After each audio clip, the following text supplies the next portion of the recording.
The goodness. Hey guys. Goodness gracious. I don't know how to begin this thing. We are all over the place. I'm all over the place. Hello to Eric. How you doing? You can say whatever you want. There's no one here yet. There's no one here? Oh. Well, there you go. We have 0 viewers. Goodness gracious. This is the night. This is the night. I actually had a hard time. I sent you a message. You want to do a live stream.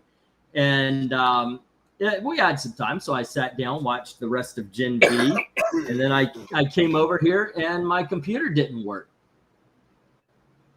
It just didn't work. So I was like, God dang it, what's going on? And I tried everything and I was looking and you know, I've been having computer problems for a while now, so I'm getting all frustrated. This kid is not helping. You are not helping. Get the pin. Get the pin. All right, kill it, kill it, kill it. Yeah, he really he's excitable, by the way. I think he hates this shirt. But so I'm looking around. I cannot for the life of me figure out what's going on. And then I saw that it was unplugged. And yeah, good to go. Good to go. All right, yeah. So that was fun. Hey, Tevye, what's up? What's up? So why are we all screwed? Figure since I'm getting started, let's do a live stream. And I was wondering what was going on. It seems one of the bigger stories today is Jimmy Kimmel. Jimmy Kimmel got not canceled. Nobody said the word canceled. But he's on hiatus indefinitely. Did you see this story? Yeah. Yeah.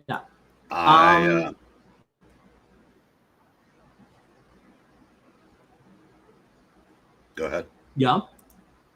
I was about to say, I didn't see what Jimmy Kimmel said about Charlie Kirk. He said that the Republicans are desperately trying to make you think it wasn't a MAGA. He said that MAGA did it. Oh, okay. Yeah. I've heard the lie before, and he's ridiculously stupid. He always has been. But his thing, and here's what I would say. This is my just cover everything. If Jimmy Kimmel says it, it's a lie. It is the Democrat Party's talking point. Jimmy Kimmel takes marching orders. And so does Stephen Colbert. That's my take on it. So if he says it, it's a lie. Well, on the surface, it was in poor taste, but it also tried to convince an audience of millions, and millions, because he doesn't draw that well. Right. But I'm sure it was going to be clipped. I'm sure it was clipped and posted on YouTube, or that was the intention. Try to convince millions of people that something that was completely debunked earlier in the day was true. That's it. Yep. It was not, obviously, it was not a MAGA person. It was not a conservative. It was someone who had been radicalized by left-wing ideology. Now, that's, should he lose his show for that?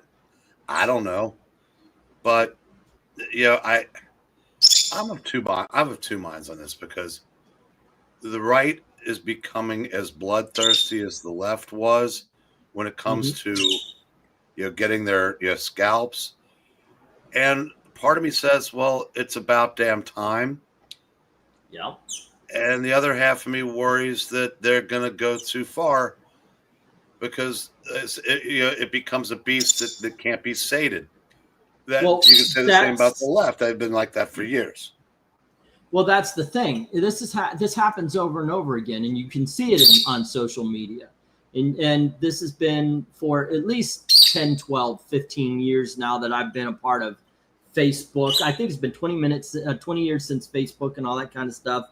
But every time the Democrats change the rules and we say, you do not want this, and they go, yes, we do, you racist, homophobic, Islam. What is it? What was the old thing? The istophobe?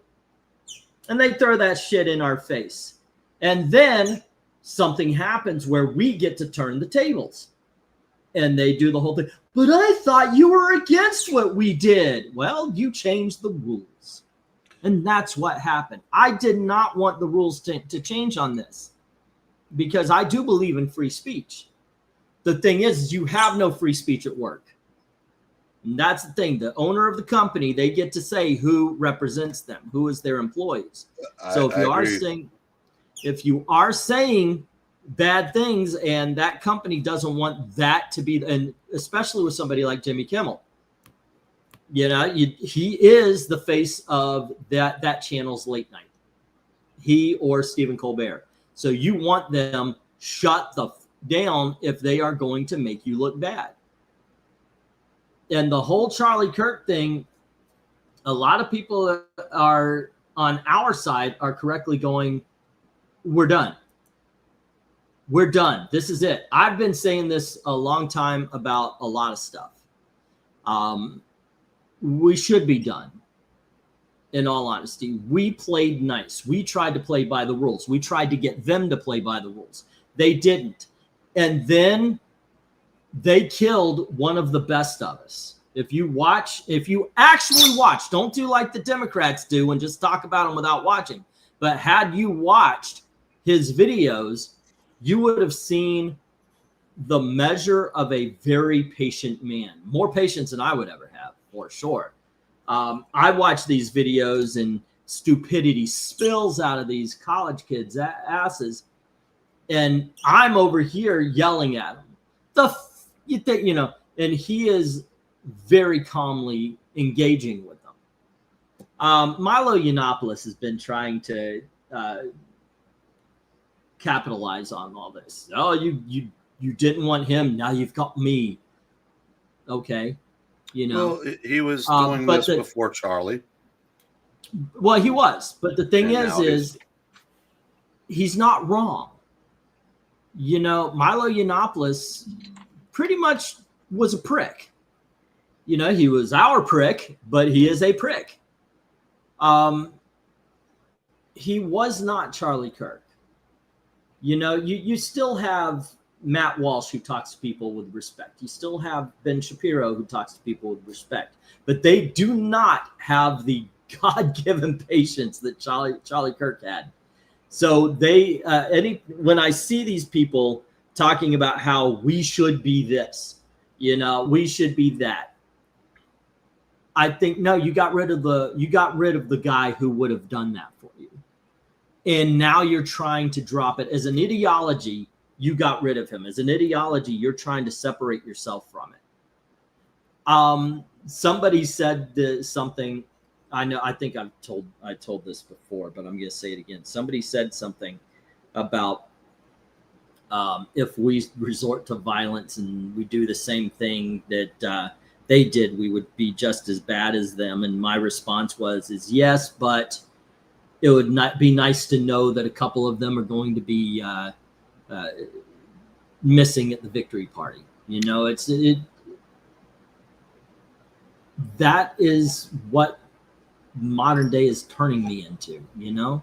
I don't know. Anyway, go on ahead, say something, because I'm all over. Okay, well, I'm gonna start with.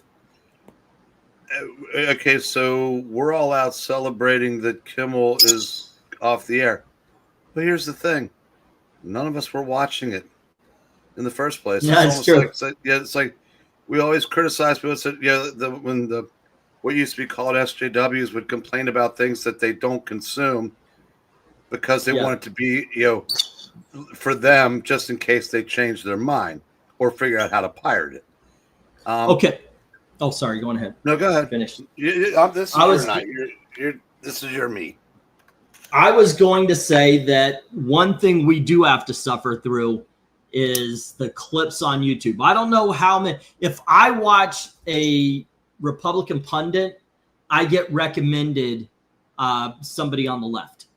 And usually it's Jimmy Kimmel or it's Stephen Colbert or it's, oh goodness, the God guy, the black dude.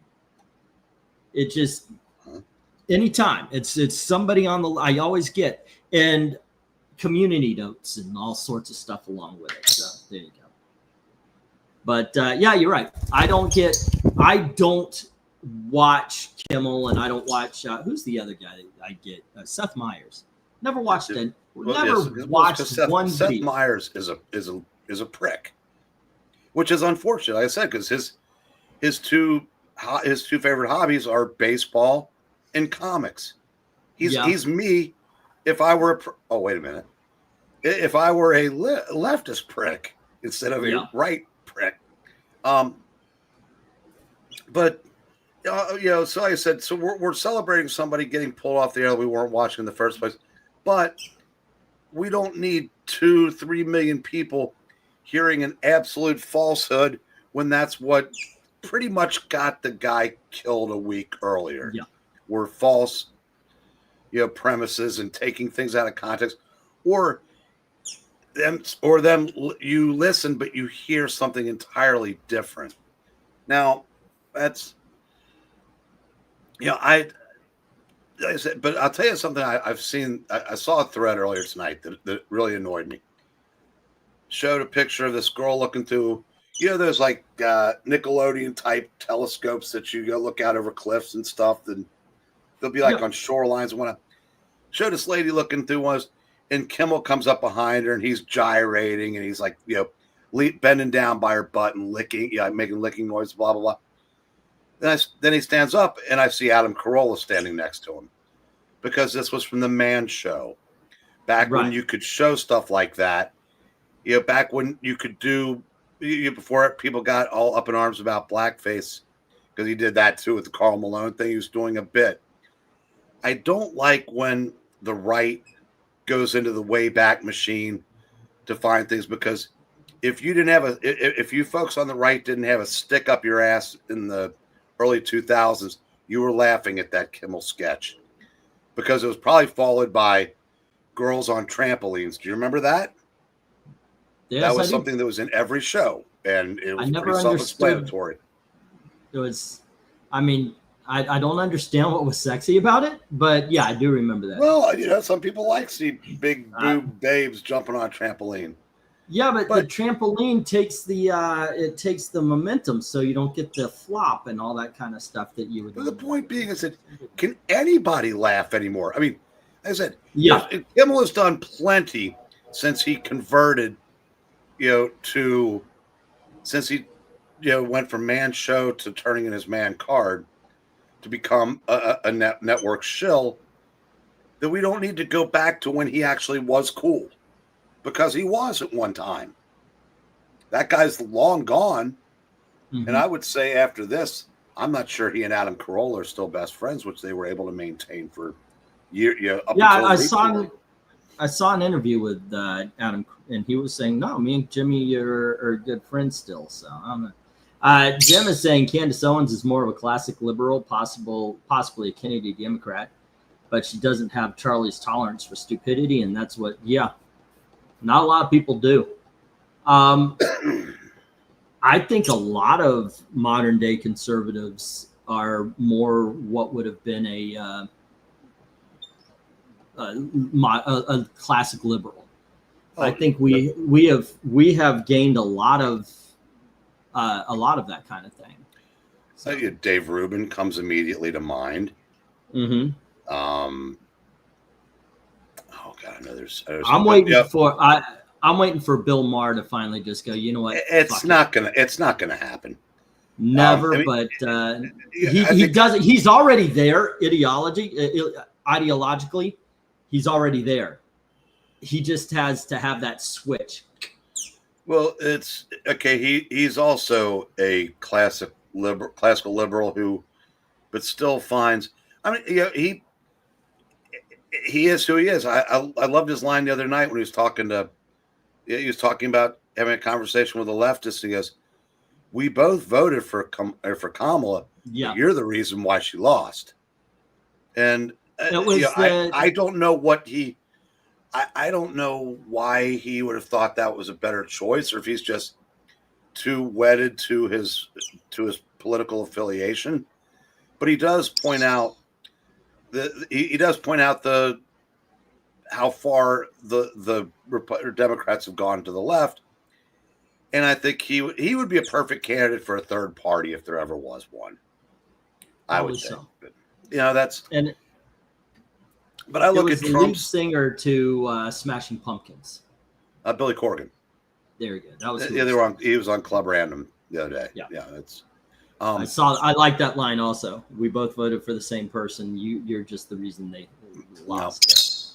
No. I look at the people that Trump surrounded himself with in 2024, leading up to the election. Elon Musk, former Democrat. Tulsi Gabbard, former Democrat. Robert F. Kennedy Jr., former Democrat. Vivek Ramaswamy, believe at one point he called himself a Democrat. Although it couldn't have been too far because I know he and JD Vance, I believe, were college friends. And there was one other one that I can't think of off the top of my head, but 4 of the 5 had been Democrats. Everybody but JD Vance, who had once called Trump Hitler. But which I'll tell you, I said, if the Democrats had chosen a more centrist path, all 4 of those folks would still be in the party. But they didn't. And would you? Who is it for 28 for you? JD Vance. Because JD Vance. I'm thinking that too. I'm thinking it's JD Vance's turn. I gotta tell you, I was talking to Gail and I said, "What's his name? Florida governor. His name's out of my head.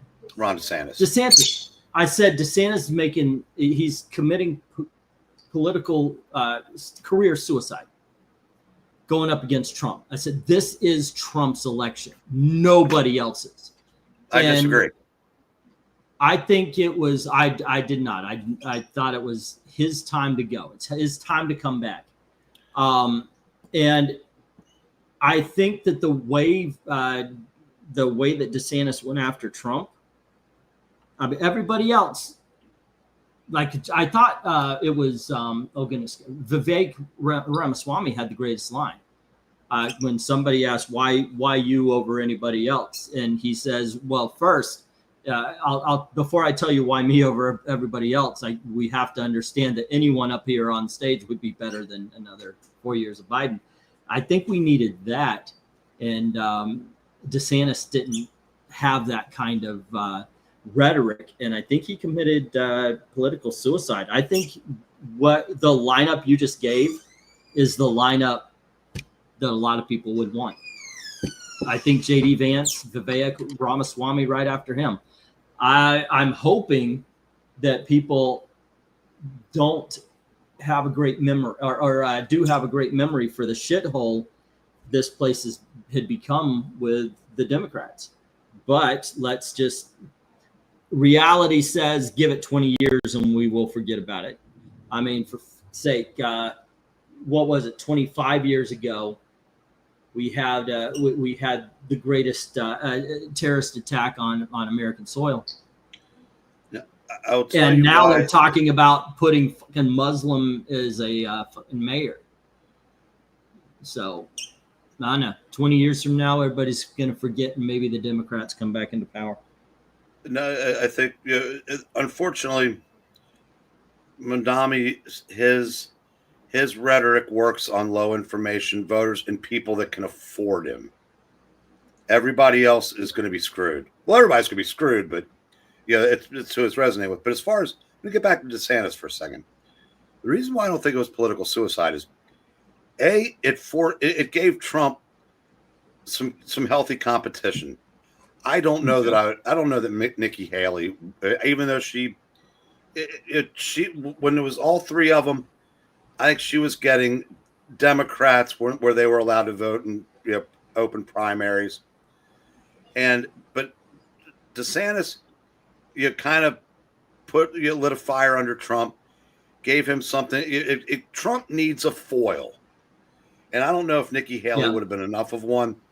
Now look at, remember little Marco Rubio? Yeah. He's his most loyal soldier now. Remember when Trump said that Ted Cruz's dad was part of the Kennedy assassination? He and Trump are very tight, and he's very loyal to Trump. DeSantis will come around. Not everybody gets to be president. The reason why I said JD Vance without hesitation is it's only been 8 months, something like that. I think he's the most effective vice president we've ever had. I agree. There are guys, there are vice presidents who you didn't notice. Now, if you don't notice the umpires on the baseball field, they're doing their job. If you don't know who owns your sports team, it's probably because they're doing a good job.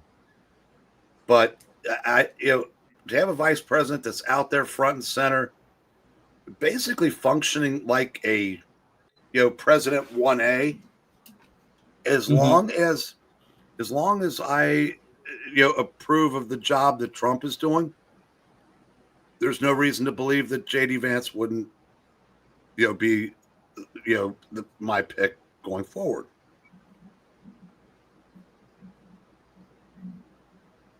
We by the way, yes, I'm absolutely 100% on JD Vance's side as far as 28.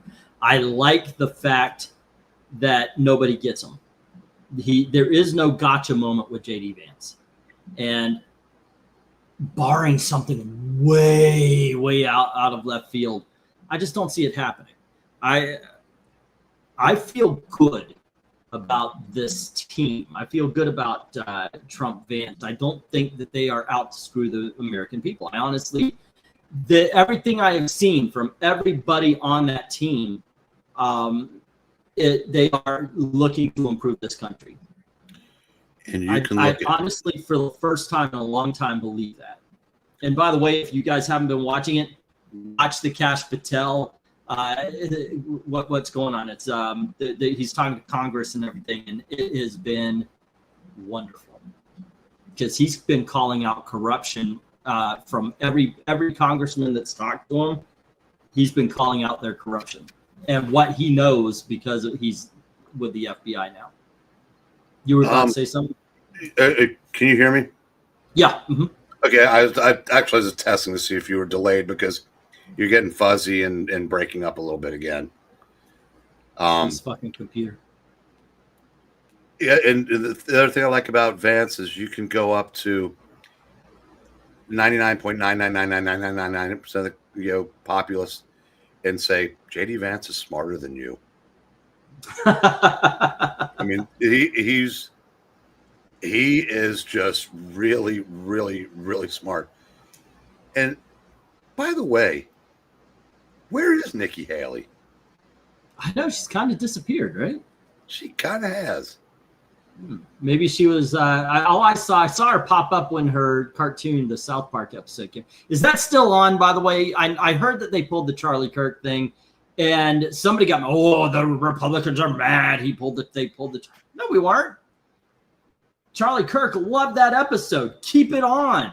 He felt it was an honor. I mean, freaking keep that one on. I am not really paying attention because it just wasn't funny. It just, okay, you're going after us. I don't give a shit. Make it funny. Have you ever seen 30 Rock? 30 Rock has Alec Baldwin playing a die-hard conservative. One of the funniest things ever on TV. That is how you roast the other side. It's really funny. South Park just hasn't been funny. And so I don't know. They should keep that on. Aiden ALW. I'm not sure I can sign off on what you're saying, but I can tell you when you said Travis Bickle, you didn't have to list the movie because our host was a projectionist. Yes, I was for for actually a decade. And a diehard movie buff, and I'm not too shabby myself. I love Die Hard, yes. But did you love Taxi Driver? It was all right. I mean, look, Robert De Niro was excellent in it. The movie was okay. The movie was fine. The movie, I don't know. Maybe it was one of those that I came to it too late. I'd seen all the clips and everything, and by the time I watched it, it was okay. It was fine. I'm like that with a couple of the big classics. You cannot convince me that 2001: A Space Odyssey is nothing but boring. Watch individual scenes, okay, but put it all together. Yeah, I've never seen it all the way through. But Any individual scene, I will tell you, is a beautiful, and that's one thing I will concede. 2001: Space Odyssey is a gorgeous movie. It's just boring. But if you show me the, oh goodness, if you show me the beginning, if you show me the end, if you show me the spacewalk where he's doing all of that, any individual scene is a great clip on YouTube. But you put it all together, it's just slow. Or you said the same thing about the first Star Trek movie, but it was like seeing old friends. So I've always enjoyed that movie. Henry said he posted some Redford movies. Yeah, let's talk. God rest Robert Redford. He died 89 years old. Yeah, and Henry did post this, and he mentions his favorite Redford movies: Jeremiah Johnson, excellent film; Butch Cassidy and Sundance Kid, excellent; The Sting, very, very good. It's excellent. And The Great Waldo Pepper. All great picks. The first movie where I was like, that's Robert Redford, I saw was, I believe it would have to have been Butch Cassidy and Sundance Kid. I'm trying to think back. I know it might have been Jeremiah Johnson, because it would have been one of those drive-in movies. I remember seeing a movie I think it was Jeremiah Johnson. My granddad used to always love it. I don't know why he took me to the drive-in, but we went to the drive-in a lot. And I remember seeing that, and I remember seeing Butch Cassidy and the Sundance Kid, but I don't have a memory of where I saw Butch Cassidy and the Sundance Kid for the first time. And The Sting I saw at a drive-in as well. Major leading men who died in movies in consecutive years. It's not Robert Redford. It's Paul Newman. Paul Newman, huh? And Cool Hand Luke. Okay. It wasn't Butch Cassidy 68, or was it 69? I don't have that memory anymore. You know what? I'm thinking it might have been 69, because wouldn't Raindrops Keep Falling on My Head used in that movie? And I know the single was big in 1970. Yeah, when they're riding the bike around the yard. Yeah. Yep. Take back what I said. Obviously everybody remembers The Natural, and it's the real life baseball player that the crazed fan is based on did not quite have Roy Hobbs' level of talent. Just let it go at that. Or Robert Redford's looks. Saw this guy and said, who the hell would obsessively stalk this 189 hitter?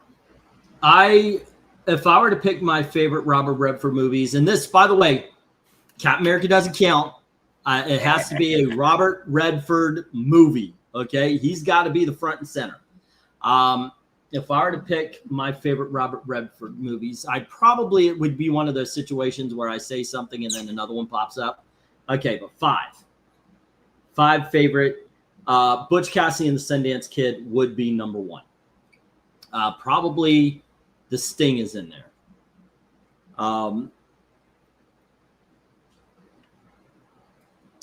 No. Only because I was in the play in school. There's a movie he did with Jane Fonda called Barefoot in the Park.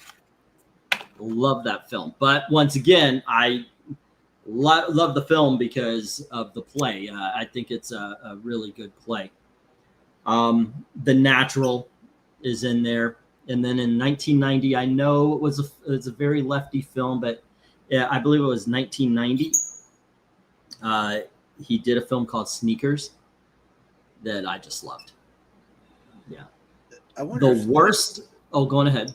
What's up? I wonder if Barefoot in the Park, if studio execs saw the chemistry they had in The Chase, and instead of having them be two people in a cast full of present and future giants, that had Robert Duvall and Marlon Brando. If that's what made him basically give them a movie that was just basically centered around them.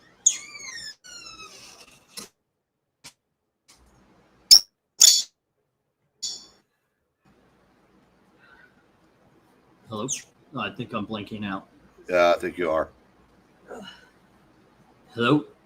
Yeah.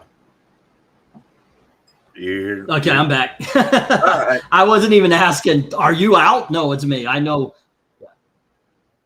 Okay, there we go. So anyway, what were you saying? You were talking about acting giants. Well, okay. Robert Redford and Jane Fonda were in the cast of the movie The Chase, that also had Robert Duvall and Marlon Brando. But I wonder if there was, but they were a married couple in The Chase, if I remember correctly.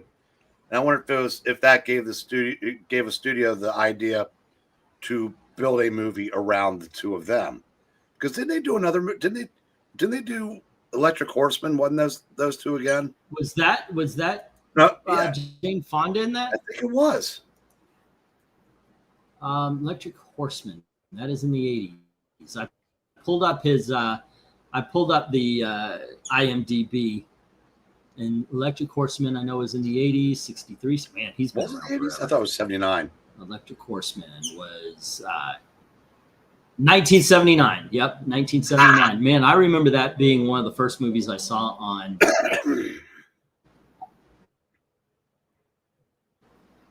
And it on. Yep, Robert Redford, James Charlie Perrine for. Yeah. Let's see. Robert Redford was in a Twilight Zone episode. I thought he was in 2. Oh, and we're talking Robert Redford, and we're getting. Okay, we're getting people coming in. Let's see. I don't think this was necessarily left or right. This looked like another Blackfoot. No, of course we already read that. No, that's ridiculous. What do we got? Robert Redford was in Twilight Zone. Should he lose his show because of what he says friendlier? As a conservative, friendlier, I would say no.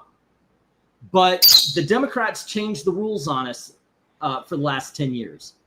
And they have decided that when you say something, there should be serious consequences with your job. If you didn't agree with grown men in dresses reading to your child as a kindergartner, you need to lose your job. If you think that a man cannot get pregnant, you need to lose your job. I still have not found any one of these. If you're a man, you say you're a man. If you're a woman, you say you're a woman, telling me that men can get pregnant. I haven't had one of them telling me that I can get pregnant in any seriousness.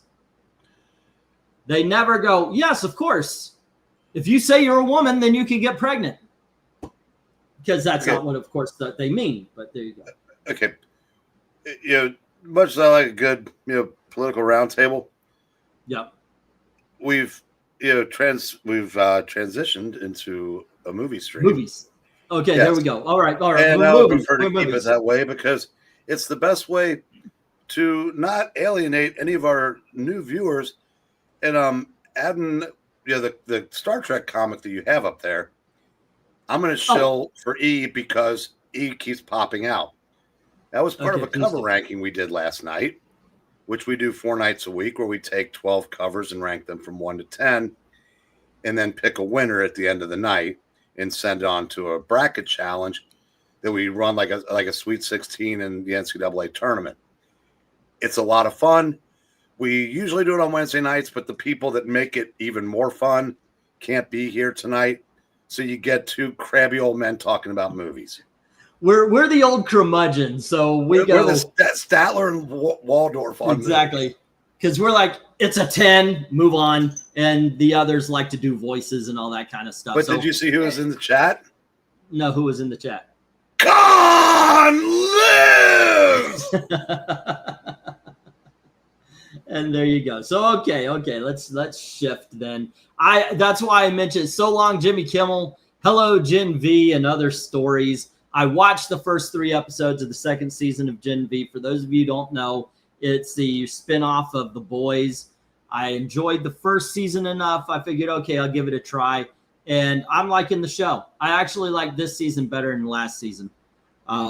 It's good. It's bloody. It's got some humor to it. Not as much as The Boys does, but overall, I could give it a good. I give it a little recommendation if you're into The Boys and all that kind of stuff. Like, I don't like the comic book The Boys, but I like the TV show The Boys. And we all know that Anglantine is into The Boys. I am into The Boys. I mean, hey, look at this shirt, right? Actually, by the way, if you guys were listening and watching, Tony Hayes kept threatening that he was going to send me a shirt. This is it. It's got guns on them. I looked at it and went, I know I wear loud. Sticking. It looks like someone exploded a box of Good and Fruity on you.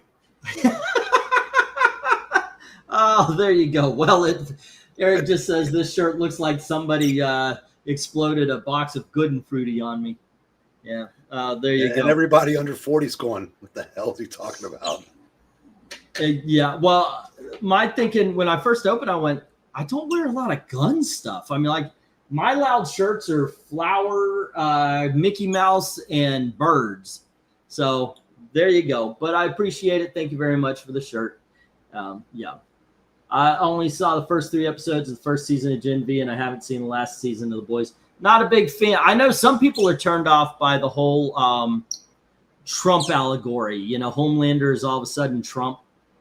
He's the bad guys. They did. Do you remember? Were you watching the show when I was playing it? I didn't see that part. But there was not in this show. In this show, though, they did something. They had a couple of guys, like the Starlighters are the good guys, and people who are Homelanders are bad guys. And they had one of the main characters meet up with some Homelanders, and they were spouting off, this is what we believe conservatives think, so we're going to make them the bad guys kind of stuff. That was about as deep as it went. So, let's see what else. Let's hear it for The Boys. Let's hear it for The Boys. Watching Family Feud while waiting for an order. Best R&G girl group, Spice Girls was number 4.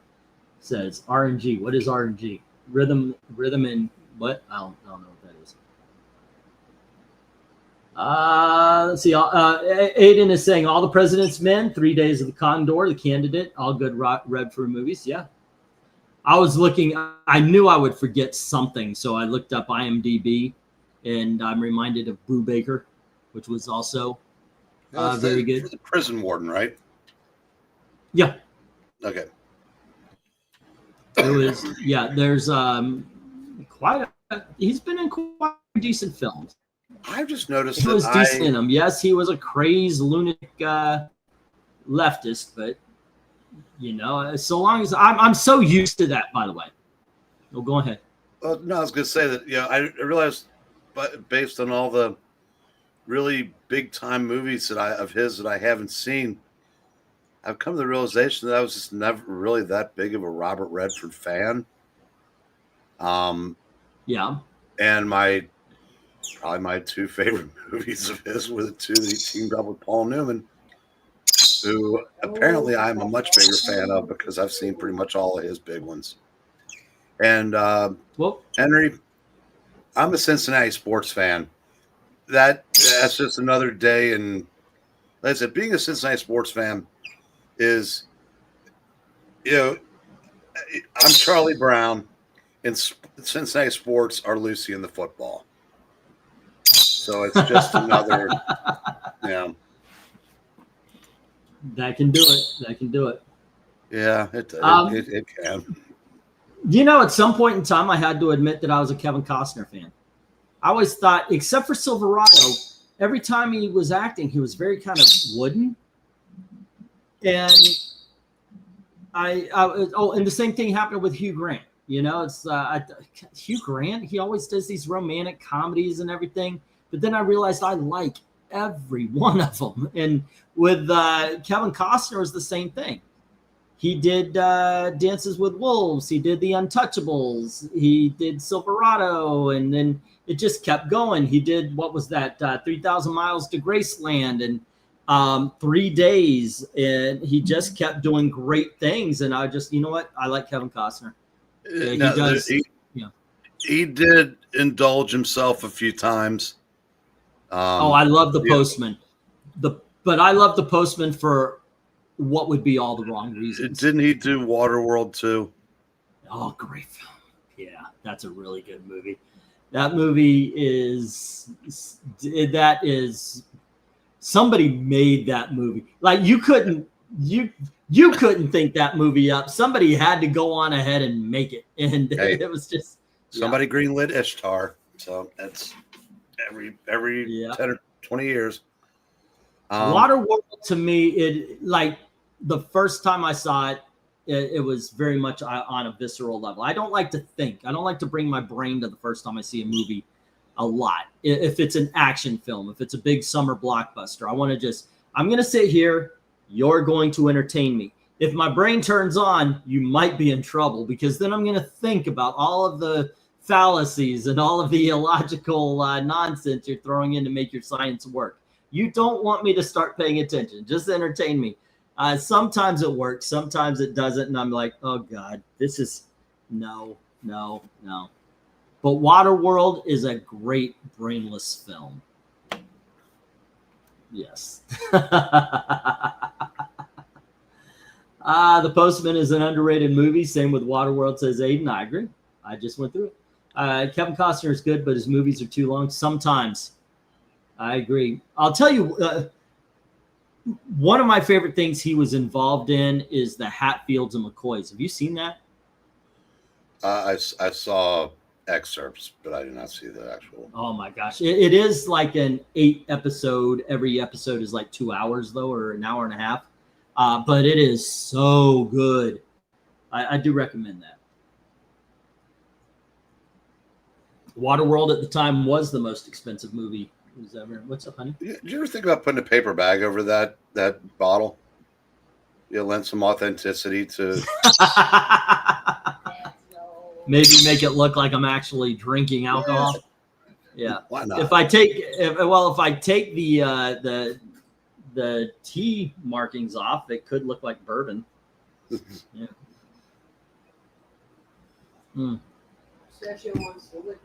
He wants to get the condensation on the outside of the bottle. Yeah. Let's see. Untouchables was my favorite Costner, Connery, De Niro. It's a great film. I love that one. Yeah, that's. I did see that once upon a time. Probably I might have seen that when it came out. I did. Do you know why? You were a projectionist. I was a projectionist. Yeah, and actually that was before my projectionist time. I've got it on Blu-ray though. It's an amazing film. Let's see. Both those on the left and right hated Postman. The right because the survivalists were the bad guy. Warlord left disliked it because the pro-American. I never heard that. All I heard was it was long and pretentious. And I agree. It was long and it was pretentious. And some of the, like the one scene it's supposed to be a big dramatic scene where he's riding and he passes by a house and this kid comes out, Postman, like it's slow motion, Postman. And Kevin Costner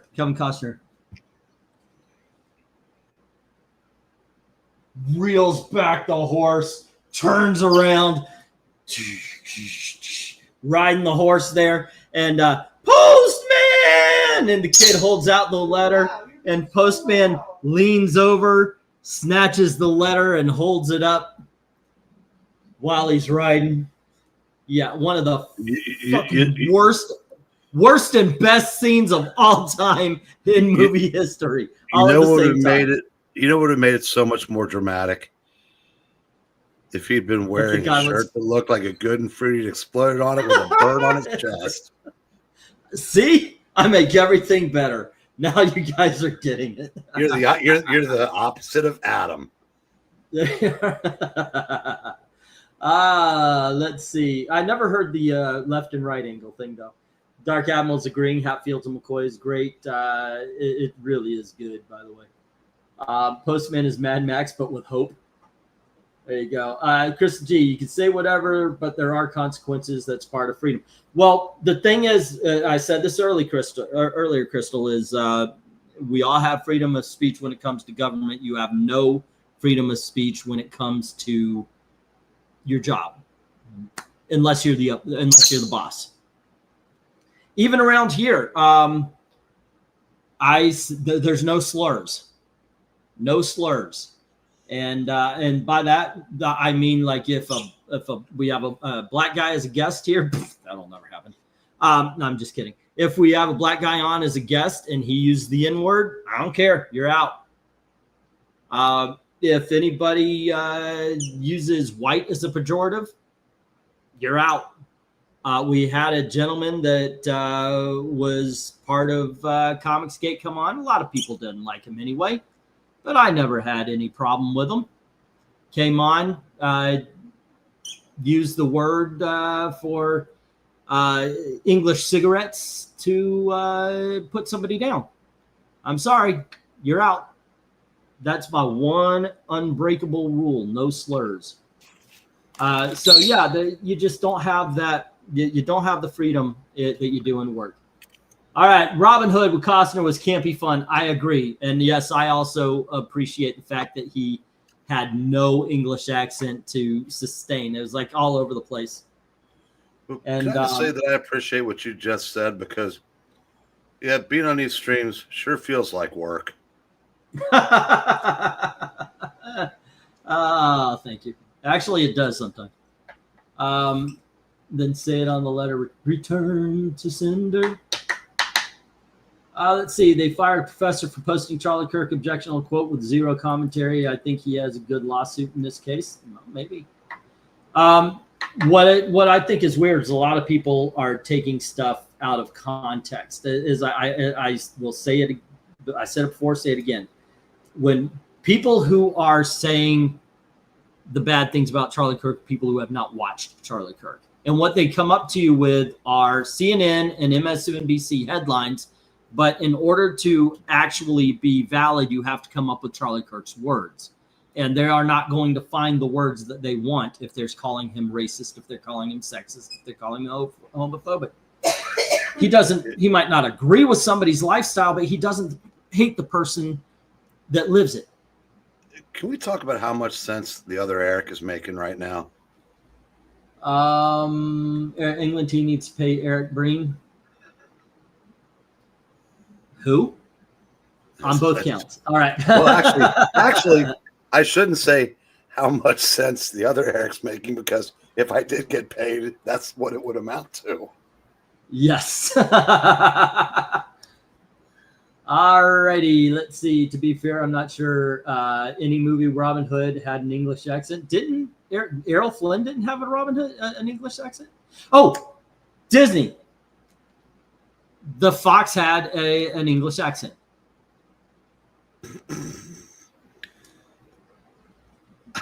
Okay, I like that. What, that the Fox had one? No, Eric's next comment. What 1960s Steiner did England? This is the shirt that Tony Hayes got. He sent it to me. I was like, okay, if I'm gonna do a show tonight, I'll wear the shirt. I'll do the black. I was gonna say somewhere a bowling alley is missing some of its carpet. Alrighty, there's a lot of jokes to be had, and please, ladies and gentlemen, do not stop. If you've got a joke about the shirt, have fun with it. All right. There's so many. Never mind. I was gonna say something along but it's tacky. Not as tacky as the shirt, but it is. Thank you. That's brooch. Let's see. The people who are celebrating the Charlie Kirk passing couldn't even. He didn't pass. He didn't die. He was murdered. But otherwise, Charlie passing couldn't even explain what of his talk about. Exactly. Did you guys know that Trump's a Yankees fan? He was born in Queens, but likes the Yankees. He knows. I don't get the Queens Yankees thing, though. I'm not a baseball. I don't follow baseball. Well, is Queens a Mets thing? No, it's. I don't know if it's. Honestly, I don't know if it is or not. Or a Giants thing. But you also have to remember, Trump grew up pre-New York Mets, so it's possible that Queens might be a Mets stronghold, but Yeah, I said Trump was already 16 when the Mets were formed. Yeah, so yeah, Adam's pointing that out. That's yeah. Well, I know the Bronx was the Yankees, but and the other three boroughs just not care. I don't know. But I said that was a nice tribute, and I said it's I thought I saw him in chat. Look, I tell you, Okay. you know what? It saddens me that as I've gotten older, because I said, as a native, just outside of Bostonian, I obviously am a Red Sox fan. And when you're a Red Sox fan, you have the persecution complex of a little brother when it comes to the Yankees, because growing up, they could never beat them. And, even though now the Red Sox have won, 4 World Series in the 2000s versus 2, that shouldn't be enough to make me dislike the Yankees less, but there is a lot less to dislike about the Yankees, because there was always somebody on there that you could really, really hate. But yeah, goddamn, if you don't like Aaron Judge, you don't like mom and apple pie. Well, when I was following baseball, it was Reggie Jackson and Catfish Hunter. Yeah. And you could sports hate Reggie all day long. That was fun. Hell, he didn't get along with the team. Thurman Munson was the team captain, and they hated each other. But that's in fact, like I said, Sparky Lyle wrote a book called The Bronx Zoo, talking about dysfunctional Yankee teams. But I said now, I said and it wasn't Steinbrenner, because honestly, I never had a problem with Steinbrenner because he did what the rules would allow. And if you're a sports fan, you would kill to have an owner that would invest so much in his team. He's like Jerry Jones, only he wins, because he had people under him. He was always firing them, but at least, unlike Jerry Jones, George Steinbrenner would put people in place to help him win. And if they didn't win, he fired them, because there was always the next man up. So like I said, as a Yankee fan, you had to appreciate that, because his teams, they won 4 World Series within 5 years at the end of the 20th century. I don't think they won 3 in a row. No one's going to do that again in this era. Let me address the crowd. I noticed the amount of people that were in here. More than likely from the So Long Jimmy Kimmel, more than the Hello Gen V and other stories part. We did talk about the Jimmy Kimmel thing. If you come in and you're new to the conversation, you want to bring up something, feel free to. We did talk about that at the beginning of the show. And as these live streams usually do, they're very organic. We take comments and questions from the chat, which sends us wherever you guys want to go. And that's where we're at right now. We're talking about basically whatever you guys bring up. For some, it just can't take their eyes or attention off the new shirt, but or the fact that Pistachio has been trying to get that little tag off of the pocket for quite a while now. Thank you for giving an activity that isn't chewing on the wires. I appreciate that. The Fox did have an English accent. See, Robin Hood. We have an English Robin Hood. That, and of course, they made a joke of it in Men in Tights. So there you go. My shirt is being compared to an Olive Garden tablecloth. Alrighty. Let's see. Staten Island are big Yankees. We had a ball Staten Island Yankees for years. I was an usher. Like I said, I can't add to anything to the baseball thing. I almost sent them matching swim trunks to go with the shirt, but they were out of stock, and I would have worn them too. All righty. Let's see. Thank you, store. By the way, there was another question up here I thought was interesting. Do you think Taylor Swift is Beatles level popular? I don't know how she sells. I don't pay attention to that kind of stuff. Did she outsell the Beatles yet? I don't know. It's possible. No, and she never will. Okay, but go ahead. No, because Taylor Swift it reached her peak of popularity at a time when 90+% of music is either pirated, downloaded, or just flat out stolen. Okay. The number one selling album last week was 66,000 copies. There were years when over 30 of the 52 weeks, the number one album would debut at over 1 million. So as far as record sales goes, absolutely not. If you factor in downloads, absolutely. Is she as popular as the Beatles? I'm going to stop short of saying that.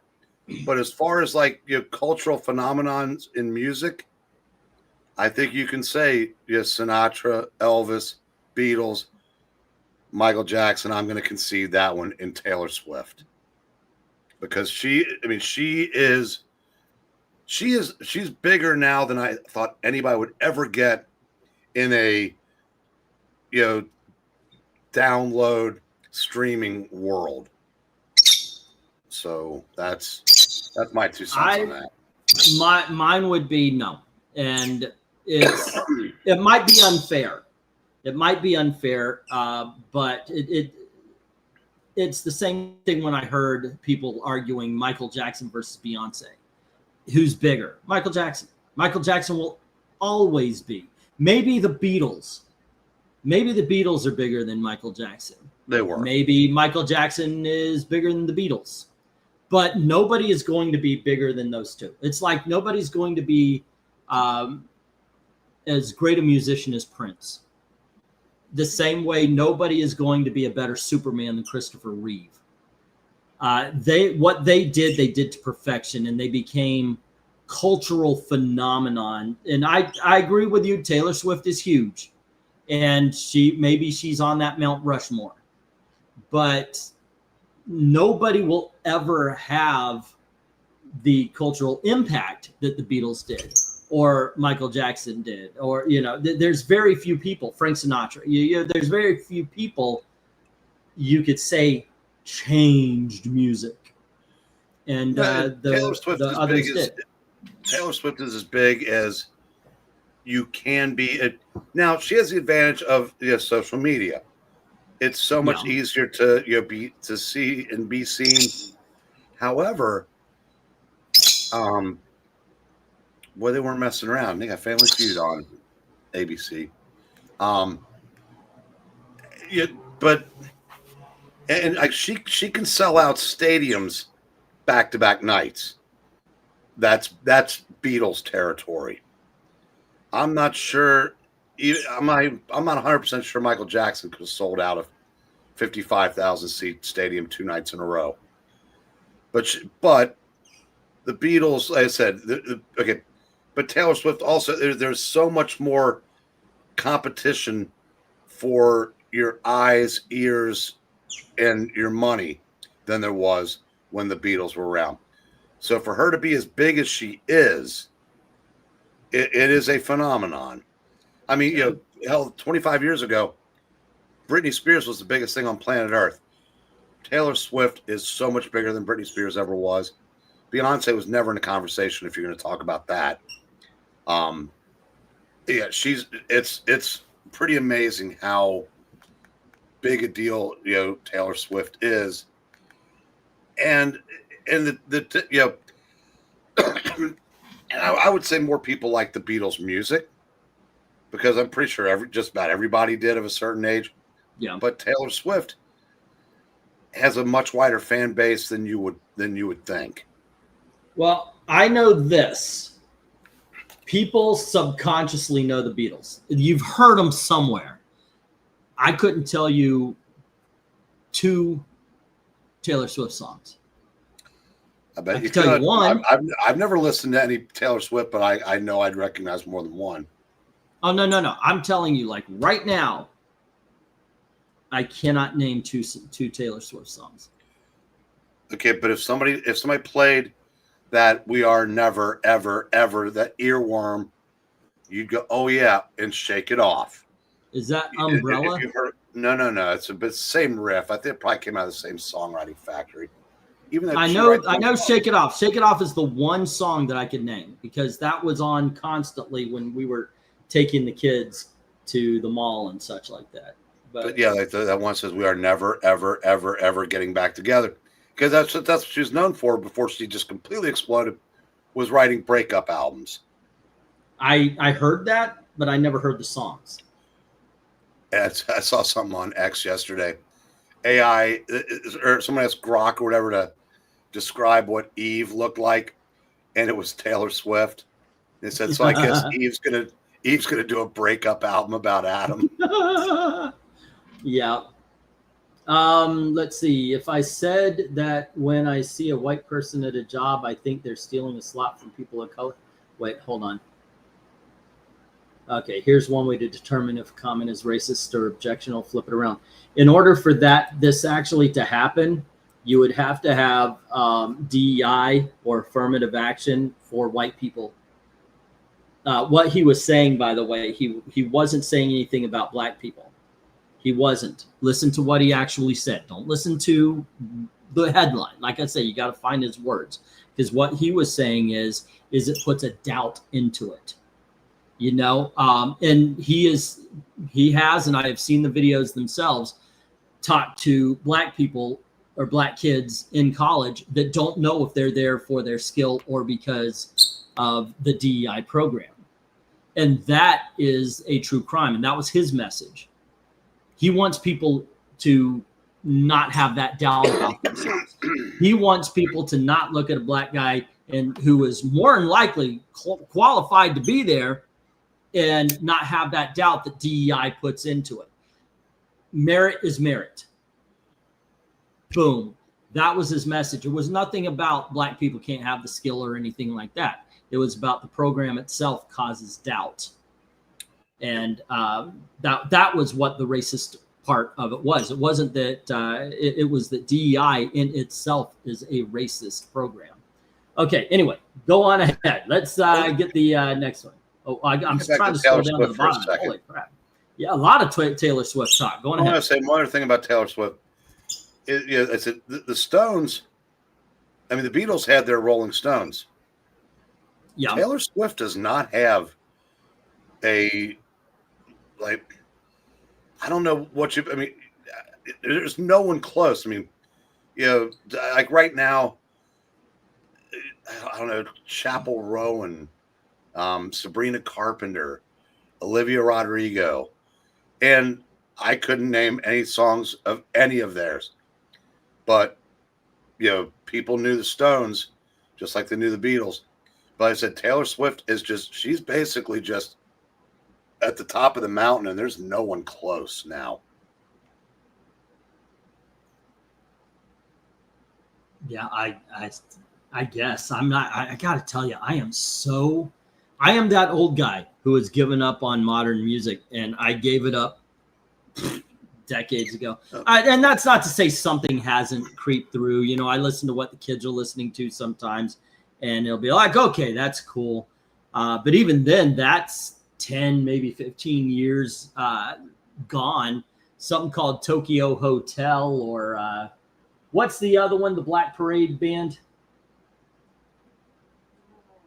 It's the guy who did Doom Patrol and Umbrella Academy. He was in a band. What were they called? They did that Teenager Scared the living shit out of me. What the it's Chemical Romance.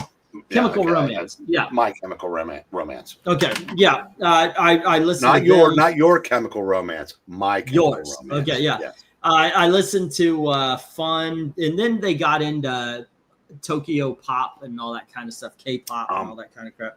MK's asking about Madonna versus Taylor Swift. Not even close. Madonna was big, real big in the 80s, but she was never Michael Jackson big. And I'm not discriminating against gender when I say, Taylor Swift is bigger than any male artist, bigger than any band. I mean, she's just, I said, she is the biggest thing, and there has to be something to going for. And I will concede that, like I said, she is one of the exceptions that proves the rule when people say go woke, go broke. Well, she changed her politics along the way and made an entire nation of college fans in the bargain, who I don't think many would have given her the time of day had she not done that. But even with that, there has to be something. She must have something, because there are a lot of people that it's easy to dismiss her as fluff. There's obviously more to her than that, because she's got fan bases outside of preteen, tweens, like suburban girls with parents with a great deal of disposable income, which you need if you're going to go see her. So, well, thanks to Ticketmaster. By the way, there's a great documentary about it. All tickets are way too much.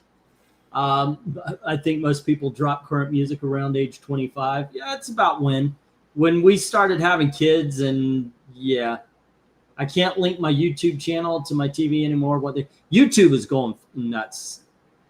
It is a Zeppelin about to go down.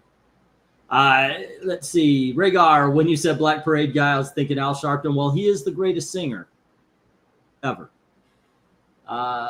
Madonna went crazy. Yeah, she did. You know what? I got to tell you, I am surprised, because I thought Cyndi Lauper had so much more talent. And it was always like a Cyndi Lauper versus Madonna thing. Cyndi Lauper had so much more talent. I didn't see Madonna debasing herself the way she did in order to get that extra push of fame. But I got to give credit where credit is due. Her songs on the Dick Tracy soundtrack are amazing. See, we're losing a viewer for this is a new one, because this conversation is so girly.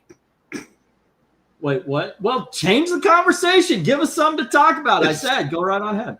Yeah. So who said that? Clint. Well, change the conversation, Clint. My Chemical Clint, Romance. Yeah. I love you. There's Late and Liberace, Rhaegar Targaryen. The 80s had megastars Michael Jackson, Madonna, Prince. Prince is one of the greatest musicians of all time. Not the greatest. That's Weird Al Yankovic. But one of the greatest musicians of all time. Feel like my balls are sucking in my body. I'm spouting. Then change the conversation. Give us something to talk about here, guys. Stones better than the Beatles. Play with Fire. Get Off My Cloud. Satisfaction. Dandelion. Sympathy for the Devil. Give Me Shelter. Paint It Black. She's a Rainbow. Mother's Little Helper. Yep, that's why the Beatles are better. You just named them all for the Stones. Oh, shut up. I am not going to say which one was better. I can't be objective. I am a Rolling Stones fan more than the Beatles. I like the Beatles better, but I like the Rolling Stones, but they are. I will never try to argue who was bigger, because that's a losing argument. But I said both bands were fantastic. I just liked the Stones sound overall a little better. And they lasted longer too. I mean, the Beatles broke up. Hell, they broke up as a band in like 1966. They stayed together to do albums for another 4 years. But I think by the time Let It Be was recorded, well, their reasoning for going off tour is because nobody could hear them. They realized that they can't even hear themselves, so there was no point in touring, and they just decided to work on their music and become better musicians. I think they did. I do. I love the earlier stuff for its simplicity, but you can definitely tell as they produce more albums, they did become more complex and I think music. I think the Beatles and the Stones made each other better. Yeah. Just like because it took everything Brian Wilson had to make Pet Sounds. It felt like the Beatles could just roll out of bed and make Sgt. Pepper, or Revolver, or Abbey Road. Okay, I'm going to throw one more, and this is okay. Like you could say, Timu was the Beach Boys were like Timu Rolling Stones.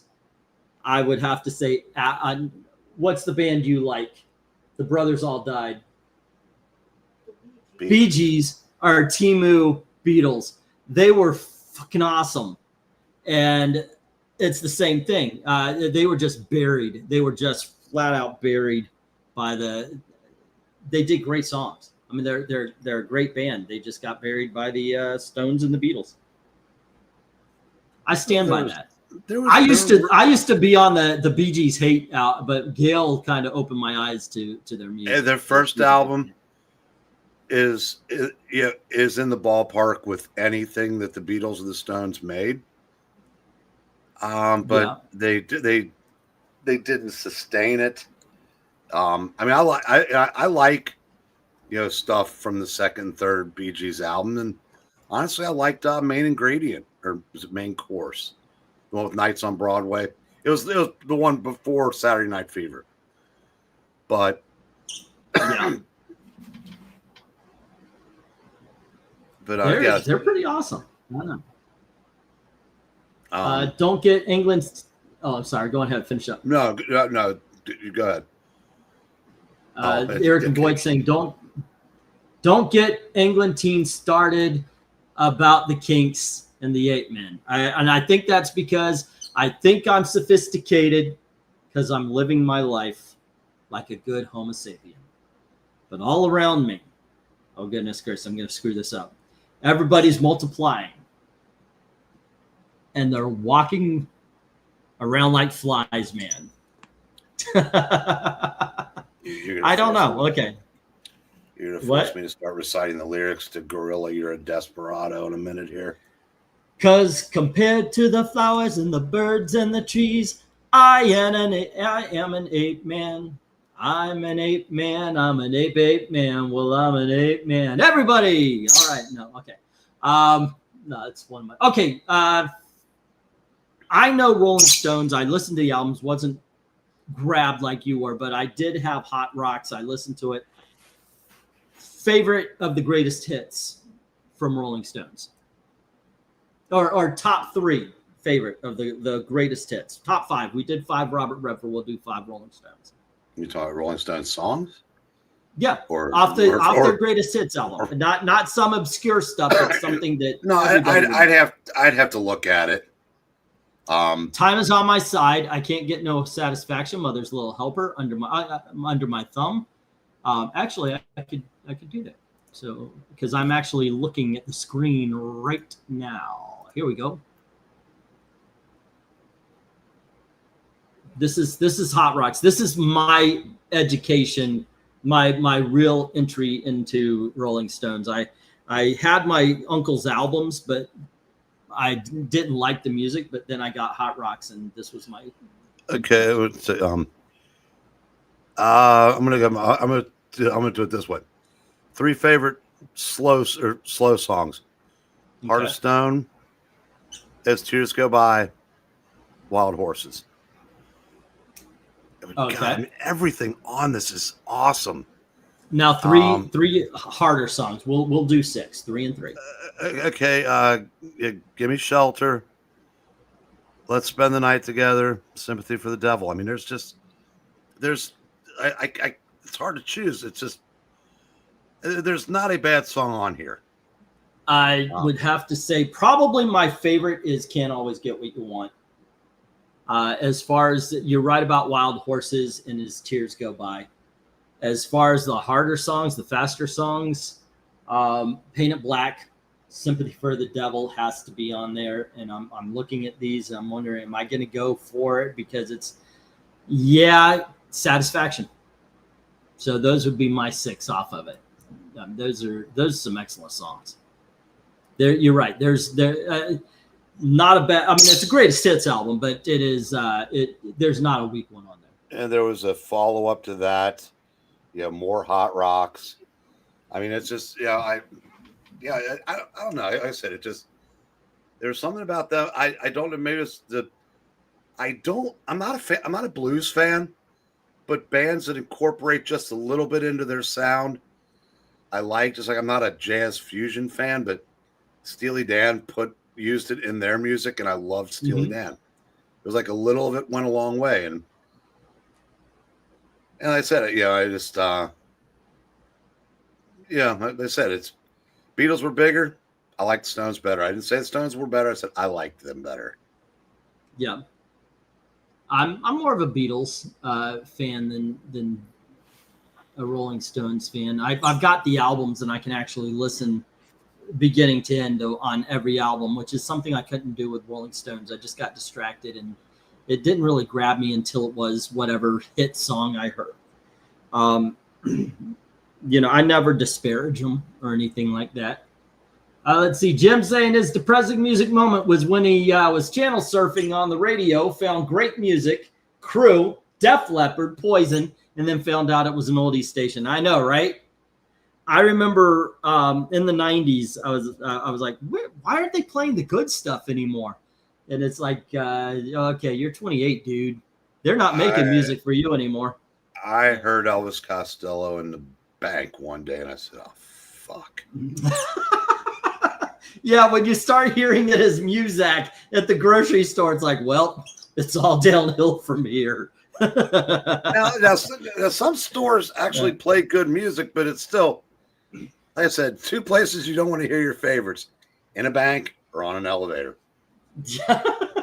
I remember I heard Simon and Garfunkel on an elevator in the 80s. Or not the, yeah, it was in the 80s. I was like, oh, I know this song.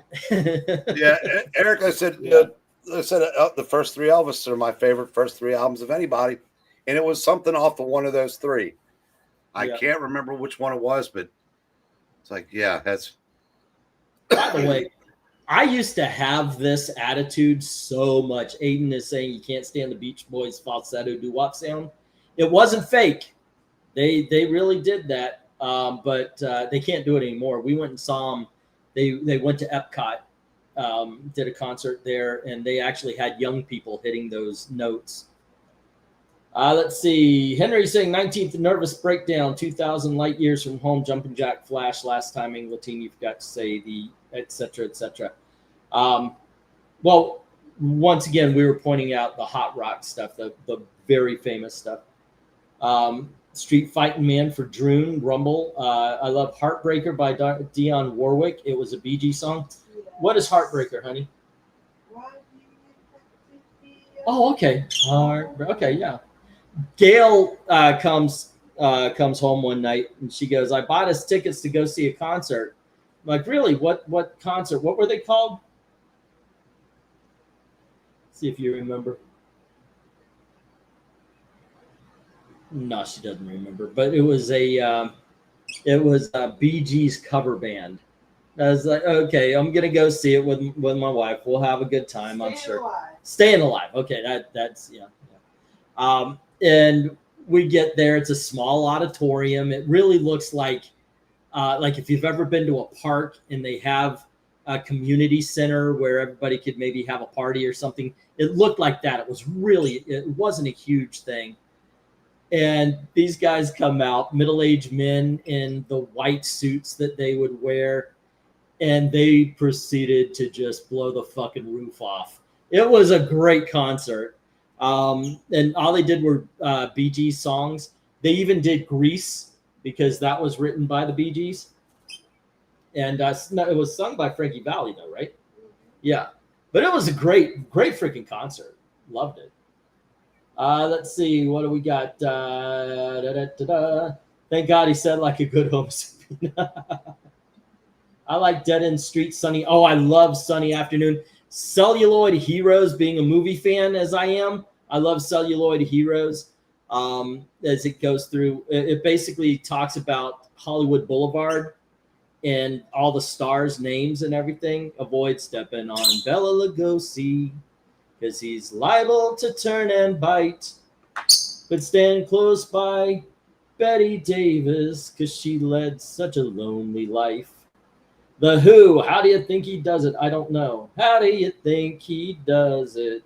All right, The Who. Do you like any of The Who songs, Eric? Oh, I love The Who. Yeah, I am a greatest hits fan for them as well.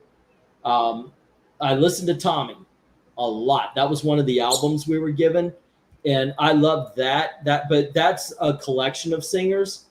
That introduced me to Tina Turner because she was the psychedelic queen. And that also introduced me to Meatloaf and a whole bunch of others. It was a great album. But yeah, Who's Next is an all-time classic. It's a greatest hits album in itself. Yeah, that's it's one of those albums that it's like the first Doors album. Every song off of it is a banger, and it's a famous banger. Yeah. Oh God, was it the Who by Numbers? I remember that came out when I was just hitting my teens, and Who Are You came out when I was a junior in high school, and I played that to absolute death. And my favorite song on that album, no one's ever heard. A song called Guitar and Pen. Yeah. But it's that was a great album. And I heard greatest hits comps and whatnot. So, but yeah, I really did like them. Okay, favorite 80s one-hit wonder song, says Dark Admiral. His is a tie between Mexican Radio or Think It Turned to Japanese. You know what? Okay, I'm going to be one of these people who doesn't exactly name his favorite, but just wants to bring attention. Go on ahead, Eric, while I set this up, please, by all means. Like I just said, Dark Admiral, how freaked out were you the first time you saw the head come out of the pot of beans in the Mexican Radio video? That I'm sure I was drunk, and that freaked the F out of me the first time I saw that. And I've got a couple choices for one-hit wonders from the 80s. All right, this isn't even a one-hit wonder. This is so obscure, but it was so fun. There was, in the early 80s, there was, oh, come on, load up. In the early 80s on MTV, they did something called Garage Band. And what it was is, they would take a very small band and they would project their video onto it.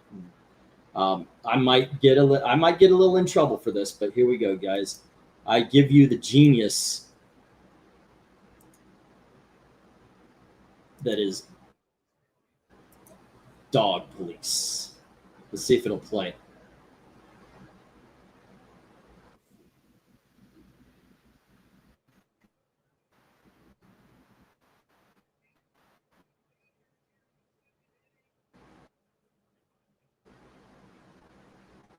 You froze and nothing's coming out.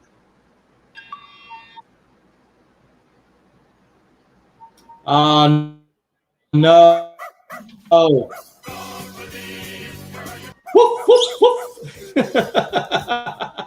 Alrighty, I froze. I hate this fucking computer sometimes. But yeah, it was Dog Police. Where are you coming from? Dog Police. Nobody knows you are. It's just a lot of fun. I loved watching garage bands just for that. The same way I would like watching. Oh my gosh, I'm blanking out on his name, Dr. Demento, because you would just see the weirdest videos through all that. Cult Personality, I Melt With You. Oh, I love I Melt With You. And Cult Personality. Both of those are really good songs. Yeah. I can't remember if My Sharona was 1979 or not, but it was close. That was a couple above that. A great CD for one-hit wonders was Rhino did a compilation called MTV Class of 1983. Okay. It had Dexy's Midnight Runners. Come on, Eileen. Whoa, She's Blinding Me With Science. At this moment. And he had Thomas Dolby, and now he's obviously better known for he invented the Dolby, whatever noise reduction or whatever. When you see in Dolby, that's him. Oh, whatever it was he did. It technically had 2 hits, but the second one was not big compared to, remember Electric Avenue from Eddie Grant? Yeah. He had another song called I Don't Want to Dance or something like that. I don't remember, but I'm still going to count that as a one-hit wonder, even though they were big, much bigger in English or much bigger in England. Our Okay. House from Madness. Although One Loved Step Our Beyond House. was a minor hit over here too. So One step beyond our house in the middle of our streets. Our house was the castle that we keep. Bangkok, Oriental setting in the city. Oh goodness gracious, we heard it the other day. I could do this. Bangkok, Oriental setting, and the city don't know what the city is getting. The creme de la creme of the chess world in a show with everything but Yul Brynner, right? That's how it went. Yeah. What is it? One night in Bangkok, and the world's your oyster. What was that? I used to know the lyrics to it. It was like a rap for white people in the 1980s. Yeah. I think Mother would be 90s. Madness had some good songs. There were two songs with this band. I forgot who they were, but only one ever gets played, and it's one of them's Fascination. And when the fascination turns until the sun goes down, and then the one that always gets played is "Don't You Want Me." That is constantly played. Human League. Okay, Human League. Oh, if you're blue and you don't know where to go to, why don't you go where fashion sits? Ritz! I couldn't. No, I said that. Yeah, and I said and they were much bigger in England. But then I said, One Step Beyond was a minor hit. Our House was a massive hit. Yeah, they would have had more hits in America, yeah. but we kind of, when it comes to songs, really not since the 60s have we put our best stuff on pop radio. Yeah, man, I miss the 80s the early 80s were a great time for music because it was what diverse truly means. And it wasn't marketed to groups, I mean, granted, the Billboard had soul and all that kind of stuff. My joke is that black people sold their soul to rap because it went from soul to rap to urban now. And just, do you mind? Alrighty, yeah. Yeah, I hope you. Oh, by the way, yes, we along with the shirt, Tony Hayes sent me a mixtape. Dude, if I hear you singing "I Honestly Love You" or anything, we got words. No, but I got to tell you something. There are a couple of really good songs on it. I don't know them, which is something. But there is one with kind of an island sound to it, and another one with a kind of a bluegrass sound to it. A Led Zeppelin song, which I've heard way too much of Led Zeppelin. I don't hate Led Zeppelin. I'm just done with Led Zeppelin, if that makes any sense. It was like in Orlando. Say again. It was like that thing that someone posted, better song, Hotel California, or something off of Rumors. I can't remember what song. I said Hold too Me close to like call, that, but I'd be good if I never heard either one again.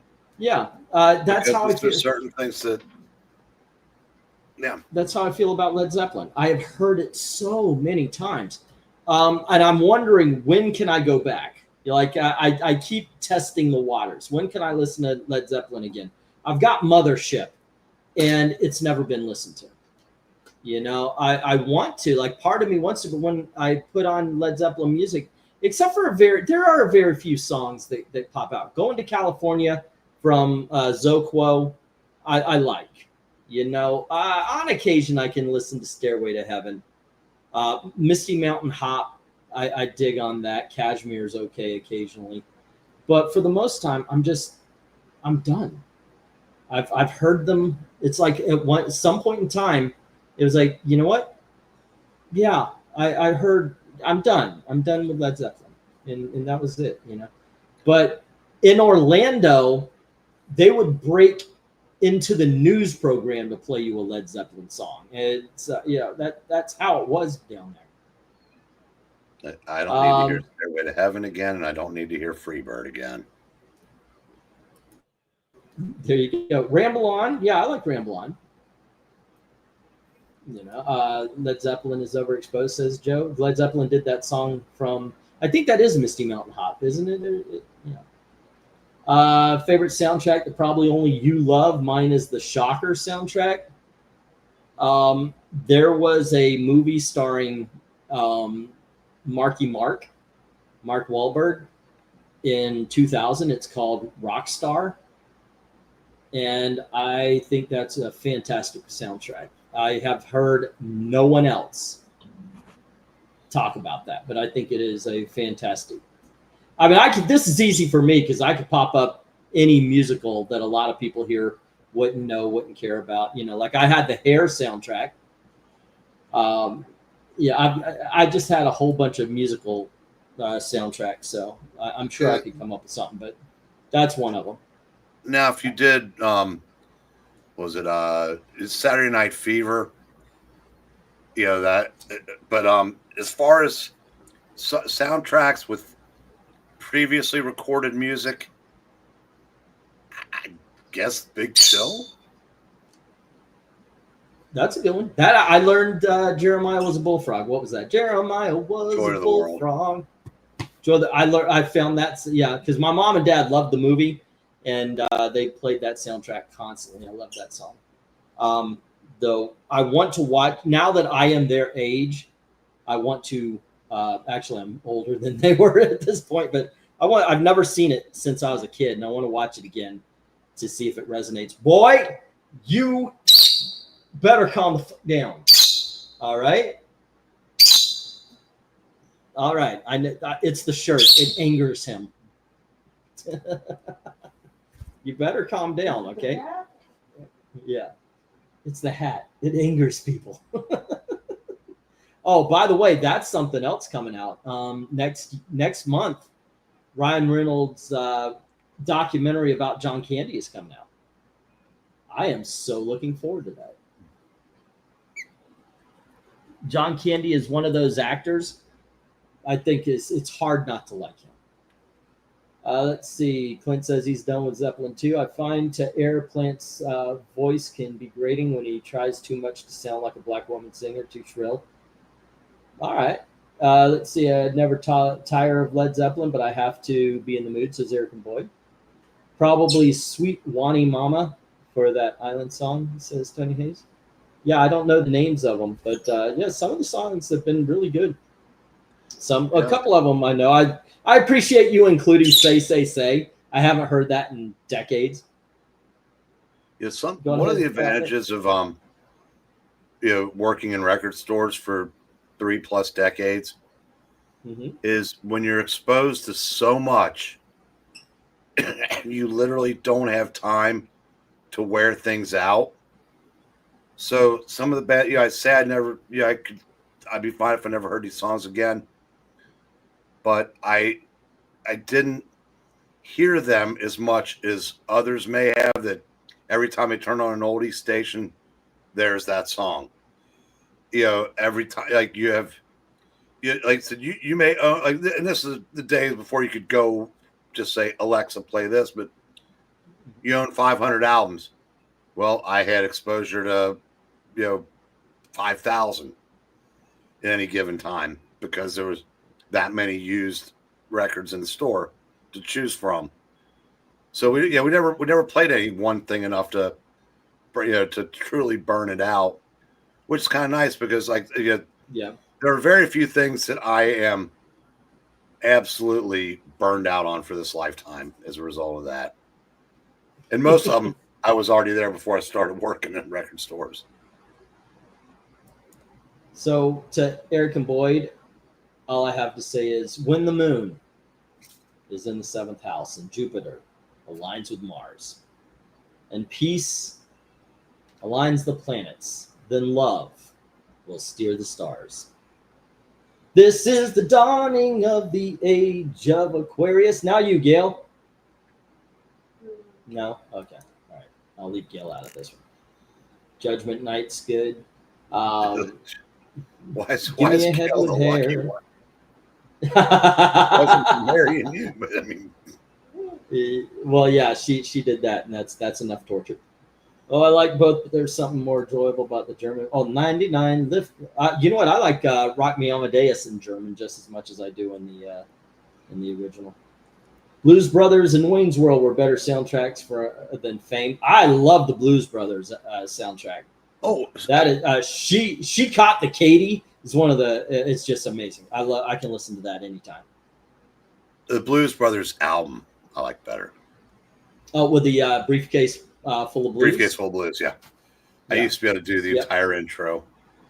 Yeah, let's see. Oh, what?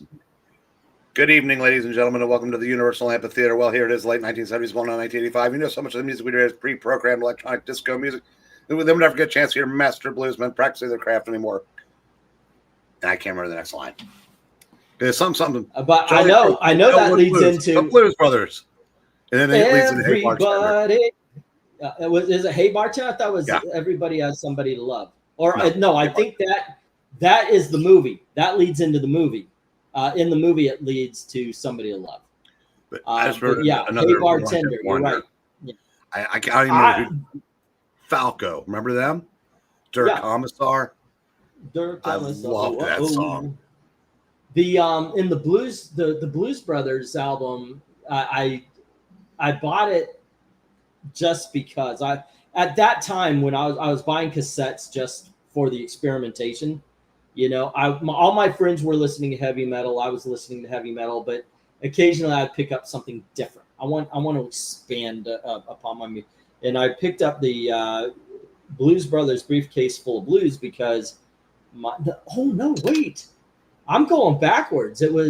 I had the album Briefcase Full of Blues because my uncle gave me that big crate of albums, and I remember that, and he played Rubber Biscuit, bum bum bum bum bum bum boom boom boom, you know that thing, and then he would tell a joke in the middle of it. Hey, yeah. What do you want for nothing? For nothing. Rubber Biscuit? Yes, that one. But man, that was such a great album.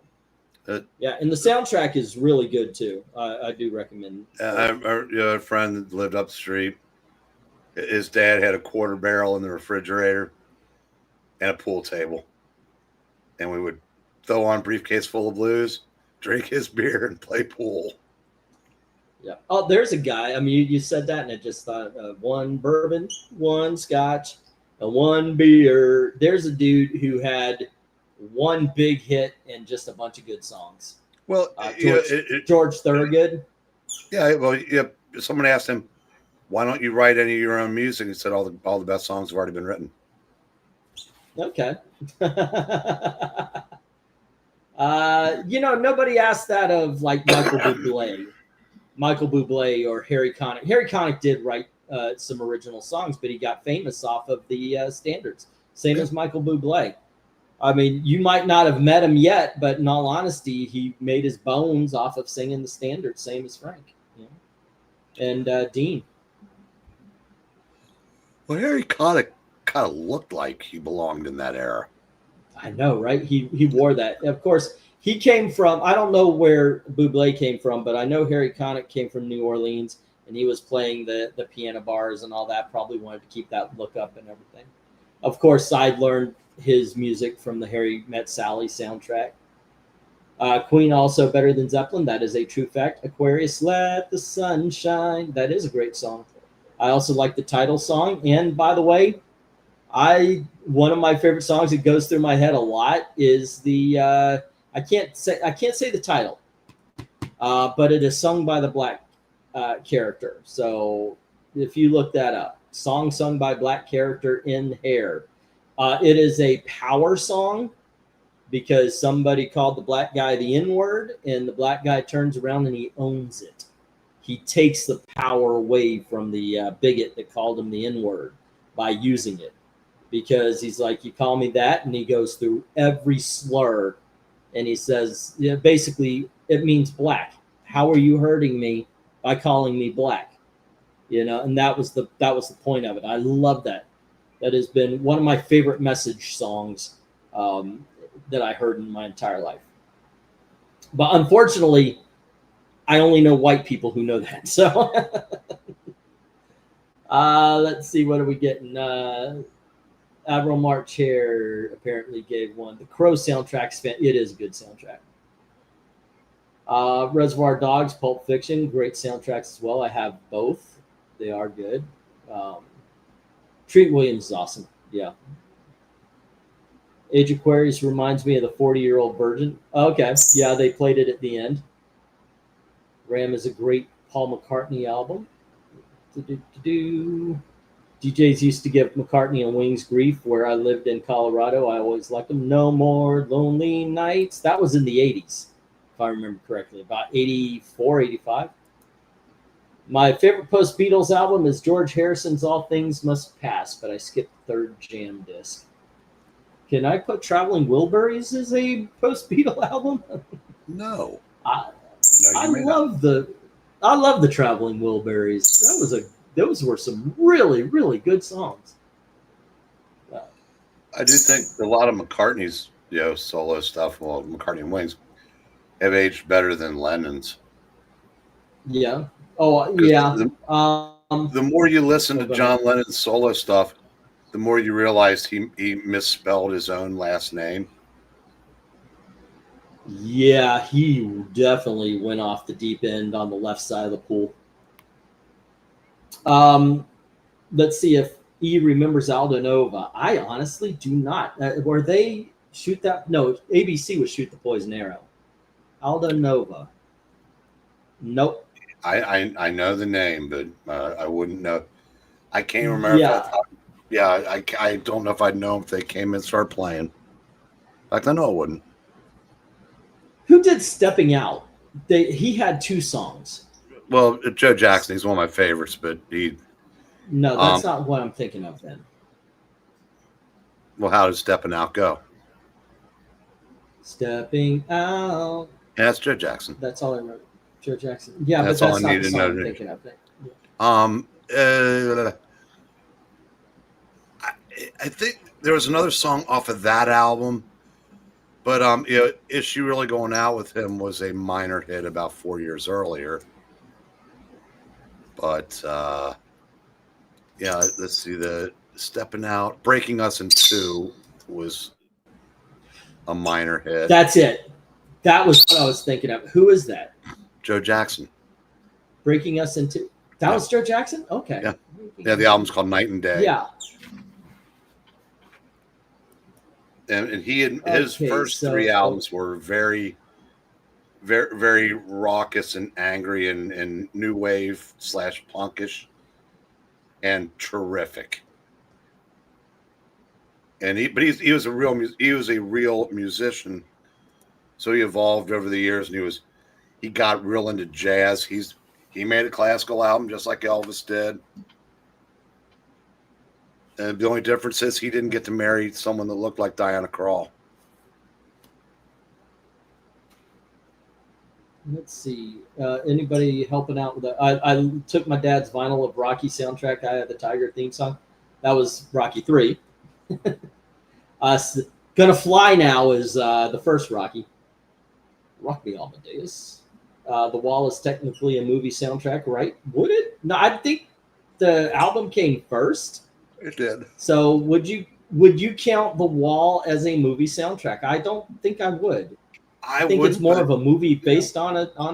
But yeah, I mean, hey, it's your CD. Is there a law that says the movie has to come before the soundtrack? Man, no, that's true. A lot of TV shows. Monkeys, one of my favorite bands. The songs came before the TV show to pump up the TV show, as a matter of fact.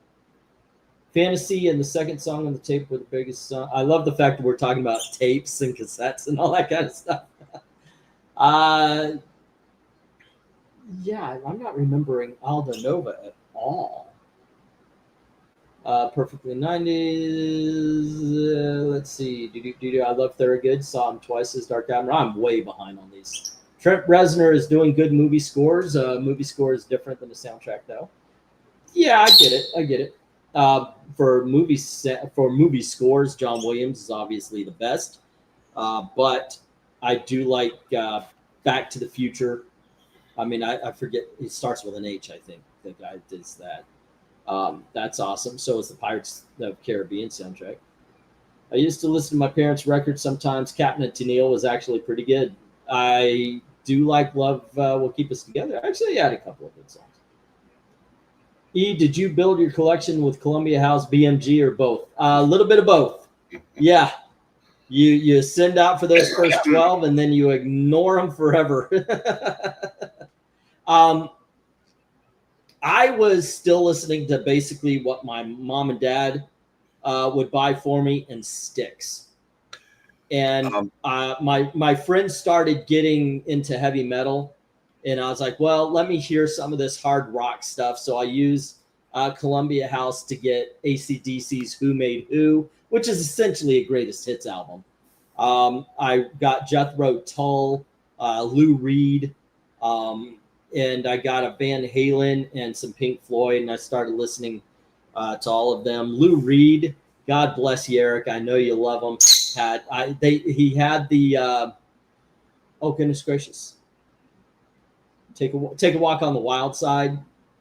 Jethro Tull, I appreciated Aqualung, but there wasn't much else I liked off of their albums. Oh, and I did get Hot Rocks and Doors' Greatest Hits as well from them. And yeah, that was Europe. But then there was a record store that opened around the corner with a girl I thought was really, really pretty. So I started buying from them a lot. So yeah, I'm gonna say yeah. Yeah. Eric, I was comparing Joe Jackson and Elvis Costello musically, and I said, and Joe Jackson wasn't lucky enough to marry a Diana Krall, because yes, that was Elvis. Hello, and thank you to Leon Haley for the student. Yeah, the quintessential outkick the coverage if you go just by looks. Now, as far as Lou Reed goes, the first Velvet Underground album is arguably the top 20 greatest album of all time. It is a masterpiece in every sense of the word. It turns out I was a bigger John Cale fan than Lou Reed. Yeah. So, I mean, I would rather listen to Velvet Underground than solo Lou Reed.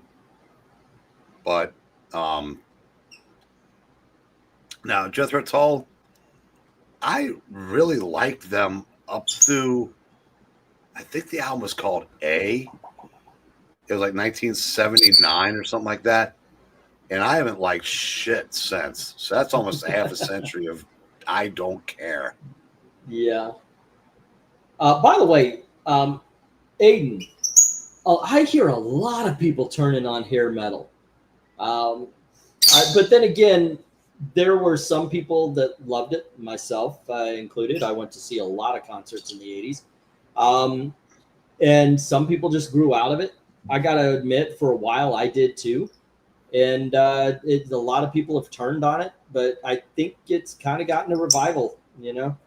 But yeah, some things aren't for some people. Just is the way it is. Well, for Huey a lot Lewis of fans, Huey Lewis did, by the way, Power of Love and Back in Time. For a lot of fans. Yeah, for a lot of fans, hair metal is as close as they're going to come to hair. So nowadays, not because like I said, you think about it, that's a lot of years ago now, which pains me to say. Yeah, it was 40 years ago. Almost 40 years ago to the year. You Give Love a Bad Name by Bon Jovi. I mean, at that point, we already had glam metal, which was the Motley Crues and Twisted Sisters. But the hair metal, they kind of shifted. They got rid of a lot of the makeup stuff, and they just went with actually, Twisted Sister was good all throughout. I had basically all their albums. They were pretty good.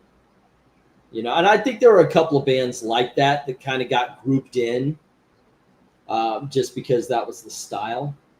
Yeah, I'm gonna address something else and saying that's a fair point, given your age. Because some stuff, like I said, I love the music, like the new wave music from 1983. If you weren't of a certain age and you hear stuff like She Blinded Me with Science or Come On Eileen, most people just go, what the? Yeah. It's one, but it's some of the stuff. It's like you kind of had to be there, and you kind of had to be old enough to appreciate it, and you had to be old enough to be able to drink a beer while you're listening to it. You get a much greater appreciation for, you know. But I can see why someone younger would have those points. My take, I agree. You got it. You're a certain age, you like certain kind of music. I get it. My take on the 90s as we were going through it, it was very much these kids are pretending. Like I didn't get much of anything other than, I don't know, it just didn't seem like they were musicians or rock stars or anything. It was just it was so bland. It was bland to me. All right, here's the thing, which is what, you know, why the hair metal was big when it was. Best one word description of hair metal for me would be fun. Yeah. The 80s were the last truly fun decade because it was pre any form of social media. If you had a cell phone, it was $60 a minute, and the phone was as big as your arm. It was everything started changing in the 90s, and it's just a different world now. And like I said, you know, the movies were fun and macho and exciting. The music was fun and macho. It just disposable, whatever you want to call it. But it was fun. I mean, I was never a big hair metal fan, but I recognized when it came on, I said, hey, this is catchy. These are cool. It just was never my go-to music. But, you know, here it is 35 years later, and people still play that stuff. Kids discover it. I mean, there are more people that are, you know, now that it's like a generation or two removed, I see 15, 16-year-old kids buying Motley Crue and Poison and shit like that. And enjoying it. I mean, that's because it was fun. We played some of our albums. There was this kid, a friend of mine lived in a little cul-de-sac, and we were just sitting out enjoying. And these kids came up. We were listening to our music, and first they were making fun of it. Then we were like, "Here, sit down." We knew them. It wasn't, we knew because it's a cul-de-sac. You know everybody. And they started listening to AC/DC and all that. They're like, "Holy shit!" This is music that is actually being played to you, which is actually something you lose. I see a couple of kids though, on Facebook with the videos and everything. They're kind of bringing it back. There's a group of black kids that did a ska band recently. I wish I knew the name right off the top of my head, but when their videos pop up, I watch. They're a lot of fun. And I think you're right. That's one thing. Like, do you mind? Do you mind, Lemay? Can I talk? No? Okay. Gives kiss? All right. No? Okay. Good boy. You're a good boy. Let's see. You got to know I'm an 80s baby and a 90s kid, says Eldon. Hair metal from 1989 seems like it was 200 years old. Yeah, okay. It is, like I said, it's something that came back around. Dark Admiral says he goes back to okay. He's trying to groom my mustache while I talk. I'll say Rat Round and Round, great song. I like Way Cool Jr. by Rat as well. We're Not Gonna Take It, and I Want to Rock from Twisted Sister. I recommend you try out Stay Away from Captain Howdy. I think it is just called Captain Howdy, but it's awesome from that same album. And Guns N' Roses would be at the tail end of hair metal. Yeah.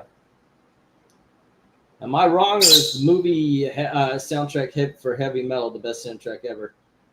For you, sir, you are not wrong. I credit my parents for introducing a lot of different. Mine did too, and I appreciate that. And one thing my dad challenged me on was to find the music that the people that play your music loved. And I did that all the way back to Willie Dixon and Muddy Waters and a lot of blues singers and such.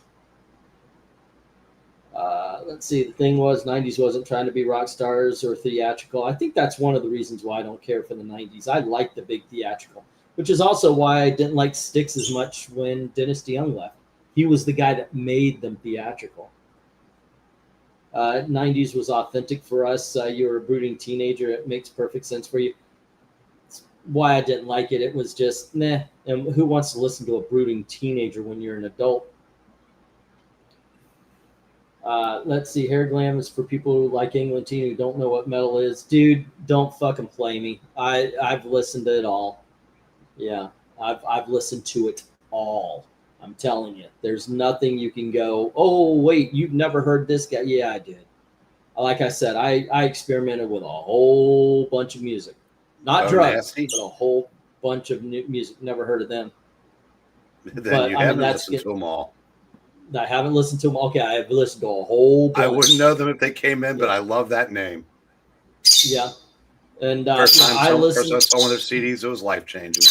Yeah, it's not. Oh, I only love this because of this. That's a cop out way of thinking. The bright everybody who likes bluegrass is yeah, like there you go. The variety of music that hit the charts in the '80s. Yeah, I was talking to Gail about, or was I talking here? Anyway, yeah, the early '80s. It was open. Whomever. That Matthew Sweet album is amazing. And I don't know, it's like if you're talking about guys who are around for a while, made one absolute damn near perfect record and never came close, Matthew Sweet is my choice. Although he did make 3 covers albums with Susanna Hoffs that I recommend all 3. Mainly because he got a lot of studio time with Susanna Hoffs. I know, like right? A guy. Yeah, '80s was like party music, different vibe. '90s was largely the blues. Some people only want fun, but sad music is cathartic. Well, most albums would have a mix now, wouldn't it? Even on the heavy metal, you would get the ballads and you would get the hard stuff as well. So, yeah, fun is a good description of old music. Yeah. Ska's Jamaican music originally since '80s. Yeah, it's fun. Go ahead. I was say, Eric, if you're a big fan of Girlfriend, there was a band, and they must have had the same producer, called The Odds, and they had an album called Neapolitan, and I thought that I always kind of counted that as like the de facto second best Matthew Sweet album. But I would recommend, if you can find it, check it out. If you haven't already. Well, I can't play music for a couple of reasons. One, of course, I'll get copyright, but the other is because the computer I'm on doesn't have the power to apparently run StreamYard and show videos. So I'm a little pissed off at that. Let's see. But yeah, I was a big fan of Dr. Demento. That's where my brother used to listen to it before I did, and he introduced me to it. And that's where we first heard Weird Al Yankovic. I'm a huge Weird Al Yankovic fan. I have unironically said he is the greatest musician in music. If I came to that realization in about 2000, and when I realized there is no kind of music that Weird Al Yankovic hasn't done and was funny doing it. You know, you could have somebody, oh, they're going to do rap. Well, here's Weird Al Yankovic doing that song, but funny. I think White and Nerdy cemented that. If you listen to him rap White and Nerdy, he's doing it just as good as the professional rapper. You know, so there you go. And it just occurred to me, holy shit, Weird Al Yankovic may be the greatest musician, and I just stick with it. Nazareth's Hair at Dog is perfect album, says Tony Hayes. My '80s metal would be something like Master Puppets from, yeah, that's actual metal. Best 80s metal album. That's a good one. That's a really good one. Let's see. Maiden, Metallica, Maiden, Priest, and Megadeth. Those are all excellent. I've had albums, not all the albums from Priest and Megadeth, but I've at one point in time owned all of the albums by Metallica and Iron Maiden. Have a good night, Joe. Take care and be safe, please. That entire album is on YouTube. What? Neapolitan. Neapolitan? Okay. In general, you can find all the songs you want on YouTube. Yeah. Let's see. Ozzy was better than Ronnie James Dio. Yeah, I have to agree with you that, but you're not going to get me to say anything bad about Ronnie James Dio. He was awesome also. Weird Al is the man, says Eric and Boyd. No, I'm not a Moody Blues fan. I know a couple of the hits, but not very much so. Alrighty. Let's see. Also, what kills 80s metal for me is what kills some of the songs with Robert Plant singing. A lot of 80s metal is the scream like a band. Cinderella. I played Cinderella. My dad needed a ride, so I was listening to Cinderella's Long Cold Winter. Long Cold Winter. I mean, that's the way he sings. And I love the songs, but you are not going to get me to defend his voice when he sings like that. He did other songs like Heartbreak Station where he actually sang and had a decent voice. We actually, what was it? You went to a Bon Jovi concert, right? And he wasn't as powerful as he was. Well, yeah. Or did you see it on video? Like, was he good? I saw it on video, but he started to lose his voice. They're growling through their entire career. They're going to mess up their voice, and that's what ended up happening. A lot of them screwed up their voices doing that. Yeah. Let's see. Of course, man, I try to read the comments and listen best scan. It was funny. Let's see. Ahoy Pistachio. Yeah, he's still rambunctious. Usually he calms down a little bit, but you know what? He really hates this spot on the shirt. It's the logo, the designer. He is going to town on this thing. Pistachio needs to sing us the song of his feet. He is. There is no song for lovebirds. They just screech. Cheep! I know, right? Tweet! Cheep! Right? That's something he did. Twiddles never did. He goes right when something bothers him. Tweet! Cheep! Well, brother, I think I'm going to have to call it a night. Well, it's been 2 hours. Let's call it. Skid Row's first album with Bach was their best. Yeah, that man could sing, by the way. I like the fact that he went to Broadway after the heavy metal stuff stopped. That being said, guys, thanks for hanging out with us. It was a lot of fun. I dig these. I like just chatting. It's a lot of fun. All right. Usually don't do anything on Thursdays. If Gail just wants to chill and she ends up falling asleep, probably turn on and chat it up again. Got to wake her up. And on Friday, we'll get to the cover rankings. So join us at 10:30 for then. Otherwise, thanks for hanging out. And there you go. And all the people that joined us tonight for the first time, welcome. Welcome, yes. Hopefully you guys come back. And as always, thank you very, very much for watching. Have a good night. Good night, kids. All righty. Yeah, that was fun.